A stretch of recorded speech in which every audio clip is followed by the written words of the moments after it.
नीतीश कुमार कल बिहार के मुख्यमंत्री पद की शपथ लेंगे और दोपहर 3:30 बजे उनके नाम पर मोहर लगेगी और कल सुबह 11:30 बजे तक उनके शपथ ग्रहण की तस्वीर भी आपके सामने होगी।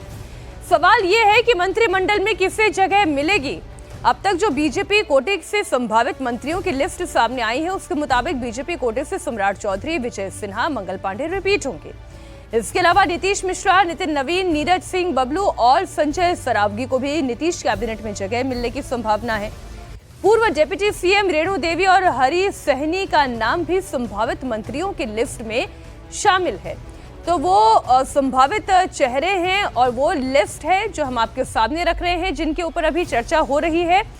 कुमार राजेश भी इस वक्त हमारे साथ जुड़े हुए हैं। राजेश, जेडीयू दफ्तर के बाहर इस वक्त किस तरीके की हलचल दिखाई दे रही है और जो जेडीयू नेताओं से आपकी अभी तक बातचीत हुई है वो क्या सोच रहे हैं, वहां पर क्या मंथन चल रहा है? नीतीश कुमार को लेकर तो कोई शंका नहीं है, लेकिन इसके इतर और कौन कौन से नाम हो सकते हैं मंत्रिमंडल में?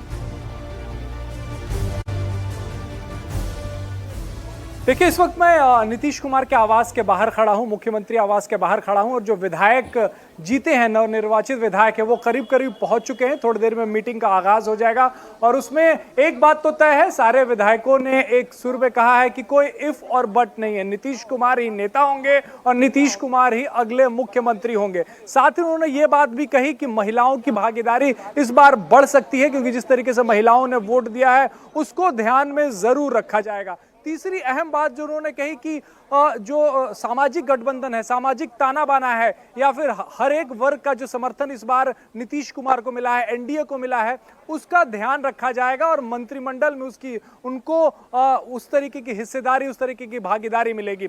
कल ललन सिंह और संजय झा जो हैं वो दिल्ली से लौट आए, गृह मंत्री से उनकी बैठक हुई, उसके बाद लौट आए। तो कहा यह जा रहा है कि करीब करीब मंत्रियों के नाम पर जेडीयू में अंदरूनी मोहर लग चुकी है। आज जो है वो बता दिया जाएगा लोगों को कि आखिर कौन मंत्री बनने वाले हैं। उसमें अगड़ी जाति से भी लोग हैं और पिछड़ी जातियों से भी लोग हैं, और खास करके दलित और महादलित का ध्यान रखा गया है। जो संभावित मंत्रियों के नाम आ रहे हैं, जो नीतीश कुमार के करीबी हैं, वो तो मंत्रिमंडल में नजर आएंगे ही, ऐसा कहा जा रहा है। चाहे वो विजय कुमार चौधरी हो, श्रवण कुमार हो, विजेंद्र यादव हो, अशोक चौधरी हो, ये मंत्रिमंडल में नजर आएंगे। जो नए नाम हो सकते हैं उसमें जमा खान, जैसा नीतीश बता रहे थे, वो हो सकते हैं। लेसी सिंह का नाम भी इस वक्त सामने आ रहा है कि वो भी बन सकती हैं। जो हमारे पास जो जानकारी आई है, श्याम रजक जो है उन्हें फिर से मंत्रिमंडल में जगह मिल सकता। तो ये संभावित नाम जो है वो निकलकर सामने आ रहा है, लेकिन अंदरूनी खबर ये है कि नाम तय हो चुके हैं और वो सार्वजनिक जो है वो शपथ ग्रहण से कुछ घंटों पहले देखिए, ये तो वो संभावित नाम हैं जो सामने आ रहे हैं। हमारे रिपोर्टर्स चुनावों से काफी पहले से लगातार फील्ड में थे, तो उस लिहाज से ये चीजें, ये बातें सामने आ रही हैं। लेकिन कल जब शपथ ग्रहण होगा तब तस्वीर साफ होगी और जिन चीजों का ख्याल रखा जाएगा उसमें जातीय समीकरण के अलावा क्षेत्रीय समीकरण भी होगा। बहरहाल, बीजेपी की मीटिंग में हिस्सा लेने पहुंचे लालगंज से विधायक संजय सिंह का कहना है विधायकों की बैठक में डिप्टी सीएम के नाम पर फैसला होगा। हमारे साथ हैं संजय सिंह, जिन्होंने शिवानी शुक्ला को हराया है लालगंज से। ये बताइए, तिलक लगाया गया, मंत्री पद का तिलक किसको लगेगा? नहीं, वो तो पार्टी तय करती है, वो तो हमारे नेता लोग तय करेंगे, उसमें हम सब लोगों की कोई भूमिका नहीं रहती है। ये तो तय है कि नीतीश कुमार शपथ ले रहे हैं। बिल्कुल बिल्कुल, वो 200% तय है। हमारे नेता आदरणीय नीतीश कुमार जी कल शपथ लेंगे।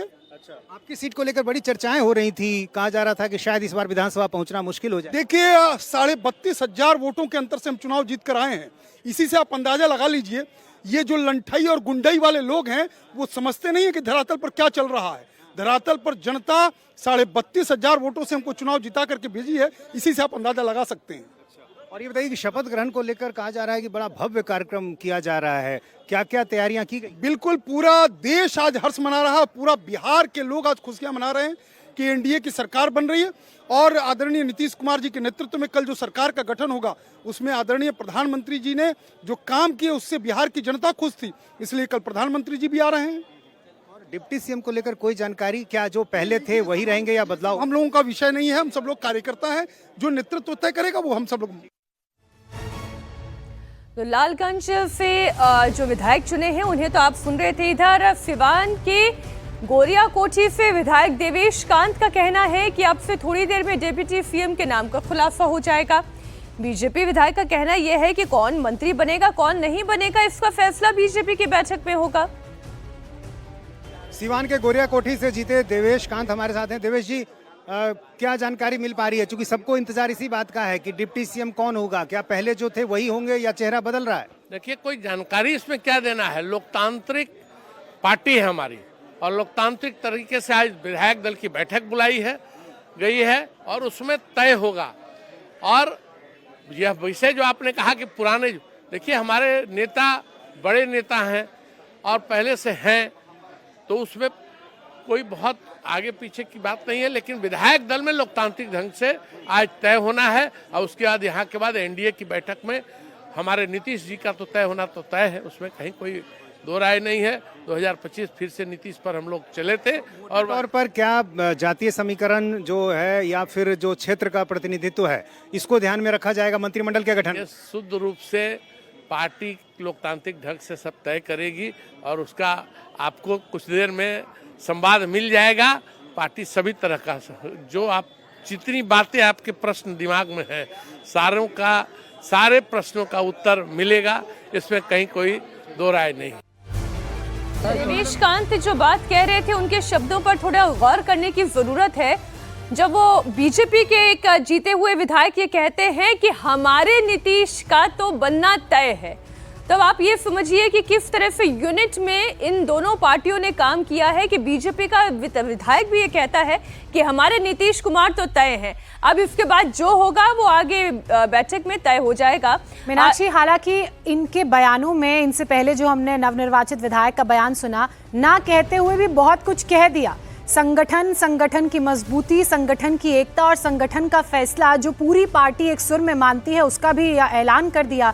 नीतीश लगातार हमारे साथ बने हुए हैं। नीतीश, नाम तय कर लिए गए हैं या नाम ये जो विधायक दलों की बैठक होने वाली है उसमें तय किए जाएंगे, क्या ये क्लैरिटी मिल गई है? देखिए, नाम तो जाहिर है तय हो चुका होगा। अब बैठक में सब जानते हैं कि उसकी एक औपचारिकता होती है, उसकी जानकारी दी जाती है, लेकिन अब तय तो नाम हो चुके हैं, इसमें कोई संदेह नहीं है। लेकिन वो लिफाफा जो है, चूँकि जब तक खुलता नहीं है तब तक इसकी जानकारी शायद किसी को ना हो। जो शीर्ष नेतृत्व है उसको इस बात की जानकारी होगी कि कौन 2 डिप्टी सीएम होंगे। और चूँकि अब तक जो परंपरा रही है उसमें विधायक दल के नेता और उपनेता के तौर पर जिनके नाम की घोषणा की जाती है वही 2 डिप्टी सीएम बनते रहे हैं, तो इस बार भी उम्मीद की जा रही है कि इस बैठक में जैसे ही ये तय होगा कि नेता कौन हुआ और उपनेता कौन हुआ, उससे ये पता चल जाएगा कि यही वो 2 चेहरे हैं जो डिप्टी सीएम होंगे। सम्राट चौधरी, विजय सिन्हा, इन दोनों के नाम की चर्चा पहले से हो रही है। इससे पहले भी वो डिप्टी सीएम थे, तो इस बात की चर्चा है कि क्या वो रिपीट होंगे या फिर ये नाम बदल जाएंगे, कोई एक बदलेगा, दोनों बदल जाएंगे। ये तमाम ऐसे सवाल हैं जिसका इंतज़ार सबों को है और हम भी इंतज़ार कर रहे हैं कि जैसे ही ये बैठक शुरू होती है उसके बाद अंदर से क्या खबरें आती हैं। लेकिन सभी विधायक जो हैं जीते हुए वो यहाँ पर पहुँच चुके हैं। जिससे भी मेरी बात हुई है किसी को यकीनन इस बात की जानकारी नहीं है और इसलिए हर कोई इस मामले में विवश है कि आखिर क्या कुछ होता है। इसके बाद फिर मंत्री पद की चर्चा होगी। अभी तो सबसे बड़ी चर्चा इसी बात की है कि विधायक दल में डिप्टी सीएम के तौर पर 2 चेहरे कौन होंगे। सम्राट चौधरी पर मैं थोड़ा विस्तार से बात करना चाह रही हूँ। हमने देखा था चुनावों से पहले जब प्रधानमंत्री प्रत्याशियों के पक्ष में प्रचार करने के लिए पहुंचे थे तो सम्राट चौधरी के इलाके में जाकर प्रधानमंत्री की तरफ से कहा गया था कि इनको जिताइए, बड़ी जिम्मेदारी इन्हें दी जाएगी। तो वो जिम्मेदारी किस रूप में होगी? जी हाँ, जाहिर है इस तरह से चुनाव प्रचार में संकेत दिए जाते हैं चुनाव के दौरान लोगों तक ये बात पहुंचाने के लिए भी कि उनके जो वोटर हैं उन तक ये बात पहुंचे कि यदि वो जीतते हैं तो उस इलाके के लिए बेहतर होगा। और ये बातें सम्राट चौधरी के लिए भी कही गई और विजय सिन्हा के लिए भी कही गई दूसरे नेताओं की तरफ से। तो इसके आधार पर भी ये माना जा रहा है कि सम्राट चौधरी को बड़ी जिम्मेदारी मिलेगी। और इससे पहले भी हम देखते रहे हैं कि जिस तरह से उनको पार्टी की कमान दी गई, प्रदेश अध्यक्ष बनाया गया, इसके अलावा फिर जब उनको डिप्टी सीएम बनाया गया तो तमाम वो जिम्मेदारियां बताती हैं। और इसके अलावा जो बिहार का जातीय समीकरण है यदि आप उसको देखें तो जिस लवकुश वोट बैंक की सबसे ज़्यादा चर्चा होती है, जो नीतीश कुमार से अब तक जुड़ा रहा है, लेकिन सबको मालूम है कि नीतीश कुमार अपने राजनीति के आखिरी पारी में हैं, तो ऐसी स्थिति में ये जो लवकुश वोट है उसको अपने साथ जोड़ने की कोशिश बीजेपी करती रही है। और यही कारण है कि देखिए, महागठबंधन में जब नीतीश कुमार गए थे उसी समय सम्राट चौधरी को आगे लाकर प्रोजेक्ट किया गया था, ये मानते हुए कि जो कुछ वोट बैंक है, लवकुश है, वो हमारे साथ जुड़ा रहे। बाद में परिस्थितियां बदल गई, नीतीश कुमार ही बीजेपी में साथ आ गए, तो उसके बाद भी सम्राट चौधरी को और हमने वो ये भी जिम्मेदारी देखा दी कि जाती रही जो सम्राट चौधरी और नीतीश कुमार के बीच में वो दौर जब नीतीश कुमार महागठबंधन में थे और इधर सम्राट चौधरी बीजेपी की कमान इधर संभाल रहे थे, तो एक तनाव था। लेकिन जैसे ही एक हुए वो तनाव खत्म होता चला गया। अब नीतीश कुमार खुद कह रहे हैं कि सम्राट चौधरी जो हैं वो बीजेपी के नेता हैं, वो उप मुख्यमंत्री बनेंगे, आप उन्हें जिताइए, उनके साथ खड़े होते हैं, तो वो तनाव भी खत्म होता चला गया। अब एक यूनिट दिखाई दे रही है।